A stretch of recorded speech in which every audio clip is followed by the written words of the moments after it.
Everyone, today recipe potato French fries. வாங்க எப்படி செய்கிறதுன்னு பார்க்கலாம். அது செய்கிறதுக்காக நான் 1/2 kg பொட்டேட்டோ வந்து எடுத்துக்கிட்டேன். நல்லா வாஷ் பண்ணிவிட்டு ஸ்கின்னை வந்து பீலர் வச்சு நல்லா ரிமூவ் பண்ணிவிடுங்க. நெக்ஸ்ட்டு பீல் பண்ணதை வந்து வாட்டரில் வந்து போட்டுக்கோங்க. உங்களுக்கு ஆல்ரெடி தெரியும், ஆனியன் பொட்டேட்டோ எல்லாம் வந்து கொஞ்சம் நேரம் வெளியே வச்சாவே வந்து கலர் சேஞ்சஸ் நடக்கும். இது ஏன்னுட்டு ரீசன் தெரியுமா? வாங்க குக்கிங் கூட சயின்ஸும் கற்றுக்கலாம். ஏன்னா பொட்டேட்டோவில் வந்து பாலிஃபினைல் ஆக்சிடைசன் என்சைம் வந்து ப்ரெசென்ட் ஆகிருக்கும். அது ஏரில் இருக்க ஆக்சிஜன் கூட ரியாக்ட் ஆகிட்டு ஆக்சிஜன் ரியாக்ஷன் நடந்து அதனால தான் வந்து கலர் சேஞ்சஸ் நடக்குது. சரி, அதனால தான் வந்து நம்ம வாட்டரில் போடுறதுக்கான ரீசன். சரி, நம்ம கட் பண்ண வச்சதை வந்து ஈவனாக வந்து கட் பண்ணி எடுத்துக்கோங்க. உங்களுக்கு ஆல்ரெடி தெரியும் எப்படி இருக்கும்னுட்டு. நெக்ஸ்ட்டு வாட்டரில் வந்து போட்டுக்கிட்டு 2 to 3 minutes மட்டும் விட்டால் போதும். தேவையான அளவுக்கு சால்ட் மட்டும் ஆட் பண்ணிக்கோங்க. இந்த ஸ்டேஜில் வந்து ஆஃப் பண்ணிவிடுங்க.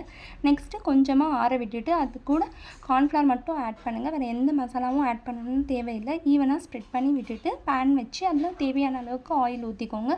கொஞ்சம் ஆயில் இருந்தாவே போதும். இன்றைக்கி உங்களுக்கான கொஷின் என்னென்னா, பொட்டேட்டோவோட பொட்டானிக்கல் நேம் என்னன்னுட்டு கமெண்ட்டில் சொல்லுங்கள். நம்ம செஞ்சு வச்சுருக்க ஃப்ரெஞ்ச் ஃப்ரைஸை வந்து கொஞ்சம் கொஞ்சமாக எடுத்து ஆயிலில் வந்து போடுங்க.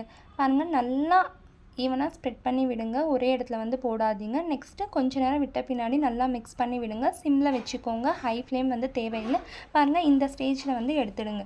நெக்ஸ்ட்டு ஒரு டிஷ்யூ வச்சு அதில் வந்து நீங்கள் செஞ்சு வச்சதெல்லாம் போட்டுக்கோங்க.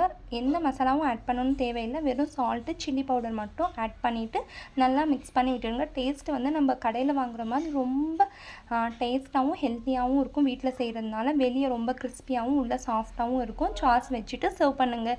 நான் எங்கள் வீட்டு குட்டீஸ் கிட்ட கொடுத்த ஃபீட்பேக் வந்து ரொம்ப சூப்பராக இருக்குன்னு சொன்னாங்க. டாடா பாய்.